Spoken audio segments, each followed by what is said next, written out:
Welcome, everybody. This is the HDI Local Chapters live stream show. We appreciate you watching our show, whether you're watching it live on Twitch or the rebroadcast on YouTube or our Twitch channels. But make sure you subscribe and like us on there so we can share this wonderful information and our wonderful guests with many, many more people. Let's get started. The show is brought to you by Robert Half. They are a talent solutions firm, and basically they keep businesses staffed with the proper people, whether it's on a full-time basis, a project basis, or even a contract basis, which we're going to talk a little bit about today on our show, right? So the link's at the top of the screen. Check them out, roberthalf.com/technology. They're our sponsor. They make this happen, so we want to make sure that you go visit them for all kind of insightful information on careers, interviewing, just a lot of things like that. All right, so let's go ahead and get on with our show. Let me make sure we get over to our guest here.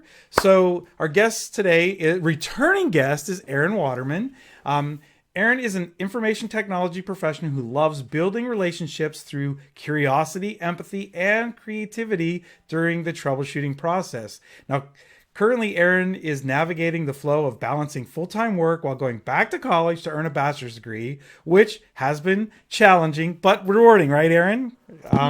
But outside of working as a contracted healthcare IT professional and being in school, Erin enjoys working out, exploring the Pacific Northwest. Oh God, I want to get over there so bad. And tending to her plant family and finding ways to stay engaged in community wellness. Welcome to the show, Erin. Thank you. So on today's show, we want to talk about, which is something I'm really curious to talk to you about from your perspective, is being a contractor in the IT field. But let's define what a contractor is. So tell us what kind of a contractor, you and I have talked about this pre-show. So give us the different versions of contractor and which one you're in right now.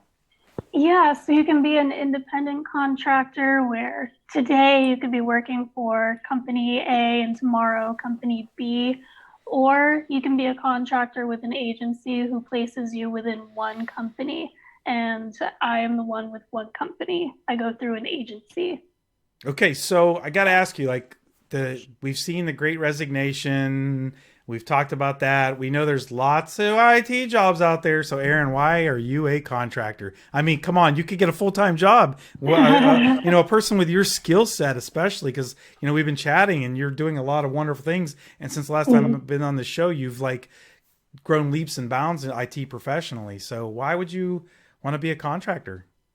The biggest thing is flexibility and opportunity. I feel like when you're with an agency, it's a lot easier to get your foot in the door with different opportunities, and then you can find an opportunity that's more tailored to what you need in your personal life as well. So I'm sure that and you and I talked about this before the show, there's a lot of benefits to being a contractor, whether you're doing it through an agency or whether you're doing it on your own.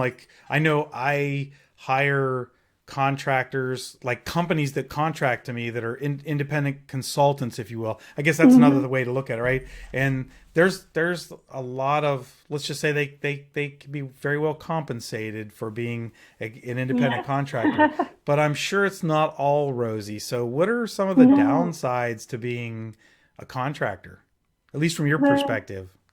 Yeah, the biggest one is benefits. We don't get the best benefits, and often even within an agency, the benefits are pretty pricey and you don't get a whole lot for them. So a lot of people who are within the agency, they decide not to take them anyway. So a lot of us contractors, we're not insured in the way that we probably should be. Another con is the way that what I like to call blue badges, the way that they treat the green badges. So commonly full-time workers, they have blue badges, and then the contractors have some other color, like mine is green. And trying to find collaboration with them can be really difficult because there's a bit of a stigma with us.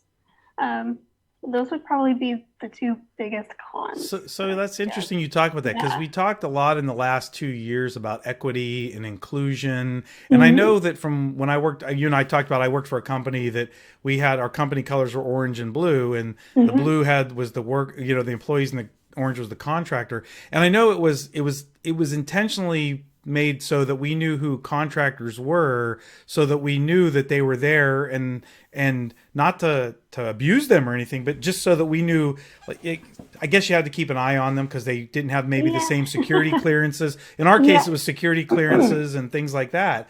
But, after the last 2 years, we talked about inclusion and equity. It seems like some of these companies that do this haven't caught on to the fact that it's also a like a discrimination type thing in some ways. Like, so you're saying that, and I'm not trying to put words in your mouth, but I've seen it too, is where if you're wearing a contractor badge, sometimes you're seen as like, are you coming here to take my job, or you don't know as much as me, or like what are some of the things that you see in that what are you a green badge or a blue badge? Which is the contractor? The green? Oh, the green, yeah. The green the badge. Green. So as a green badger, it's like kind of like the old Star Trek where the red shirts were the guys that died all the time, right? So as a green badger, what kind of things do you see happening? Maybe not to you because you're a wonderful person, but maybe to some of your fellow green badgers. Well, all of us have, I think, experienced trying to reach out to find help or to be led in a certain direction when troubleshooting and get shut down or completely ignored. That's a huge one. Also, the way that we're talked to, we have a bit of an ego. We can be arrogant. How do you not know this? Or how could you not know this? Well, I don't know this because I'm not a full-time employee at your company and I'm trying to learn the ropes here. So, so do they think it's because you're there to potentially take work away for them, or do they think it's, well, we hired you, you should know what you're doing. You're a contractor. You're a consultant. You're supposed to be an expert. Is that what I mean? Is it something like that? Like, oh, you should have been trained on this, or why would you even take this contract if you don't know X, Y, and Z? It's a whole host of things. I think my biggest issue, though, has been just trying to reach out and get solid help. We're pretty good, my team, about troubleshooting things on our own, but there are things like, say, at the network level that we genuinely do not know, and something that could take 5 minutes to explain to us or point us in the right direction, it takes 2 days because people just don't want to help. It's just, there's those contractors, we have all this stuff over here, why help them, even though we have these fires that affect them too eventually, and they'll eventually complain about. So it's just, we get pushed aside a little bit. So I'm trying something new today. I've got my chat screen up, because I haven't really done this in the past, but now that I got my monitor hoarding here, Amy has a question like, how do you overcome that as a contractor? How do you overcome being treated as a green badge? A lot of positive self-talk, first of all, and also having facts as well. Really knowing the basics and calling that out in the conversation. Like, well, I have these bits of information. This is where I'm trying to go. Using that kind of languaging really helps. Working on imposter syndrome, I think that helps as well. Yeah, we'll touch on that for sure. Like, we talk about that. So as a leadership coach, I got to ask, do you all have the same boss? I mean, I know you're a contractor, but do you report to the same person as the Blue Badgers? No. Well, I guess technically, yeah, we do. And they don't handle it like, do they know this is happening, or do they promote it or just ignore it? I think they brush it to the side a little bit. I didn't really think about that until now. Wow. Well, and because this is my space, right? And one of the things that I see happening is, I have an article coming out in HDI Sport World. It's a follow up to Ben Brennan. Shout out to Ben back here in the book. We talk about courage as a leader, and I think some of the reasons is they don't have the courage to lack of better way of saying it, is smack their people down for mistreating. They're not, most leaders don't want to go, Erin, listen, you got to stop abusing the hired help, because it's really, they don't like the confrontation. And so that's something that I like to help coach people on, is you have to have that courage. You're not being the bad person. You just have to have that courage to step up and have those conversations with your people. Let them know that, I don't know if you're meaning this, Erin, but you're really treating Amy like crap as the green badger. And, it's really making things difficult for her and equally for us. So yeah, I think that's part of it. But now listen, you mentioned that the green badging can be a downside for being treated that way, but come on, man, you're doing it. It's got to be rewarding, right? Is there It what is. kind of what do you get out of this as a reward for being a contractor? Honestly, leadership, being able to be your own boss in a way, even though you have a Yes. supervisor, someone that you're reporting to, ultimately you do have the authority to put your foot down and say, this is the way it's going right now. This is where I need to go. I love at the hospital when I need to get into a patient room sometimes. I've really stepped up my game with not asking nurses, but telling nurses, I need to get into these rooms. Do they have COVID? Do I need to wear PPE? Are they violent? No, I'm going in. Instead of, oh, Nice. is it okay? Because they'll find any excuse not to let us in, Uh, which makes sense. But, So yeah, so no. that kind of talks about that imposter syndrome, because I know when you and Yeah. I talked about it last time, you were just new into the IT field and you felt that imposter syndrome. But Yep. now that how does that work with a contractor? Sounds like you're getting over that at least with the nurses, Yeah. you know. Mhm. So is it's still a thing, the imposter syndrome? How is it as a contractor? As a contractor, I mean, I feel like I have it a little less than full-time work, I'll admit. Nice. Because if my contract were ended because I ran my mouth a little too much, there's another contract around the corner within the agency. And I've built enough of a rapport with two agencies now that I know I'd be okay. Nice. That's I didn't think about that. That's a good way to look Yeah. at it. But you even mentioned that you're starting. Maybe this is teaching you something that most of us that had full time IT jobs in the past didn't get, was like the confidence to be able to, like you Yeah. said, you just go up to them and go, "Hey, is it this, or this?" Yeah. Yeah, that's really really cool. So we talked about also, I think the last time we talked about, for somebody young and new getting into the field, about mentoring. How is it for being a contractor? I mean, is mentoring a big deal for you or something you're looking at? That is something that I would love to do and love to have because with contracting, it can be a little blurry to see where my skills are and what I actually can obtain with employment. So, what I want to do soon is put together not just a resume, but a portfolio with everything that I've gone through with the contract and find someone who can look over that with me and say, this is actually where you're at. Because I feel like I might be surprised with the skills and what someone else might say and the direction they might lead me in.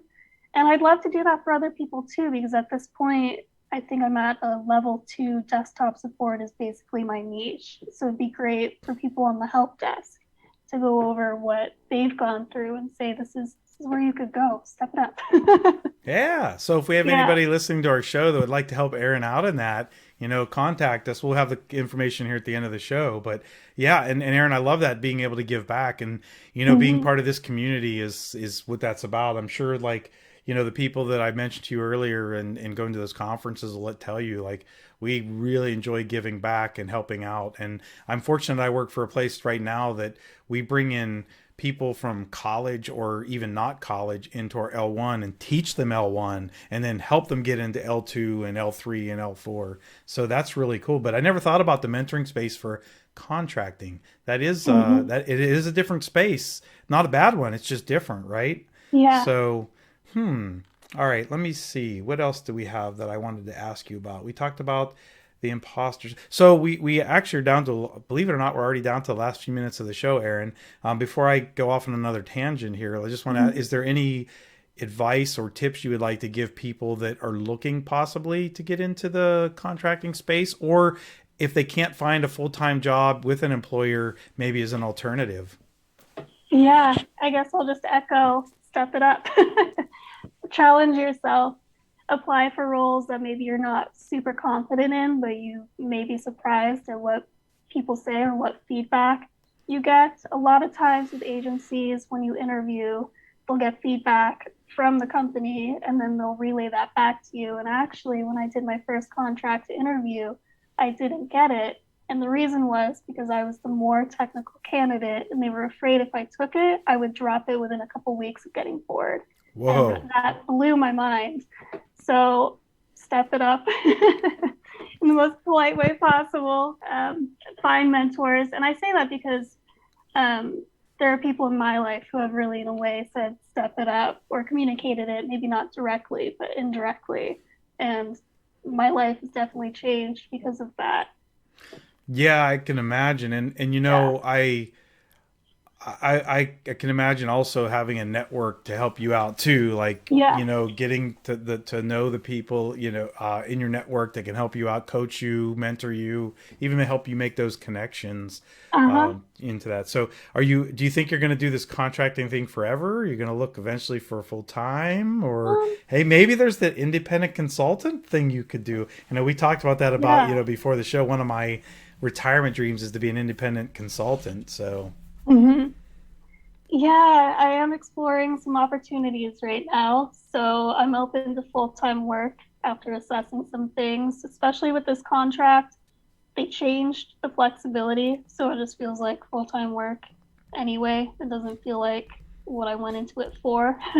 right. Well, so So, maybe you need a new, consulting gig, right? Your own yeah. consulting thing. But yeah, no, that's a good. You mentioned something I wanted to touch on. You mentioned, like, I don't know, what companies hire contracting employees, but I feel like they may be looking for a cheaper way to go than hiring their own people.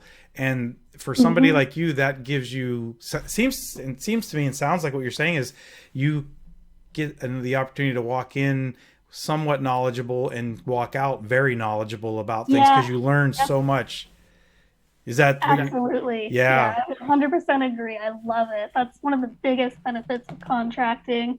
And with them being so short, depending on what you get, you can jump and really get a lot of experience, even within just a year.